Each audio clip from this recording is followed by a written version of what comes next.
something about living here, we always had good meals because we could raise sweet corn, and we had fried chicken, and we had just about everything. Where during the war, things were rationed, and you couldn't get sugar or tires or gas, and it seemed like that times were really tough, but they started getting better as we was on this farm. It was a treat to be able to go to Bellwood and ride along when Dad sold a wagon load of grain, because he would stop by Peck's and we'd get an ice cream cone for a nickel, a double dipper for a nickel. Other than going to school, you know, the rest of the time you stayed at home, and you had work to do here, and there was always chores to do. And whether it was such a little thing as getting cobs in or whatever, but it still had to be done. Dad had about 6 horses, wasn't it? Mm-hmm. 6 horses, and then a bunch of cows, and just to keep water there. Hogs and chickens and everything. Yeah, the hogs and chickens.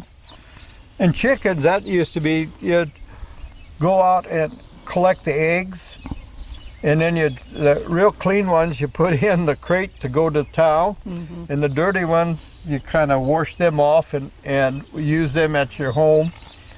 And then we had the separator. We kept the cream can out there in a well around the windmill, because the water pumping in that or down in that hole, it was always cooler.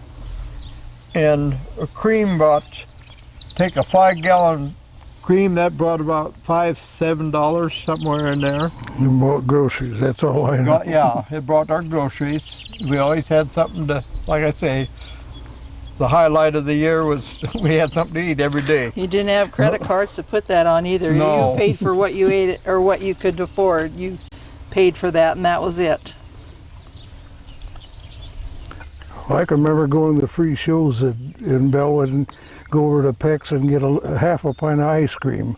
That was really a thrill. God darn, while the show was going on, I'd sit there and eat ice cream. But yeah, free shows. Can you imagine that today? And the Kovars, they lived north of here, and they used to come up, and the folks went with them. And entertainment for the folks was pitch. Play cards, go to a neighbor's house, have sandwiches, make ice cream. Make ice cream. That's the one thing you did more. Yeah. Now it's harder to get there, it seems like. Well, you can't get anybody together anymore. Yeah. Everybody's too busy. Yeah. It seems like it. Dad would take us in the wagon and go down to the sand pit sometimes in the harvest time. And we could jump in and get that itchy oats dust off of us and that. Or jump in the tank. Yeah. Yes. We played in the tank. Yeah. That was our swimming pool. Yeah. And don't get it too dirty. Or I can remember, and all of a sudden the wasp, they'd be making mud out there, or they come and get the mud, and God darn, then if they started swatting at him, he got stung.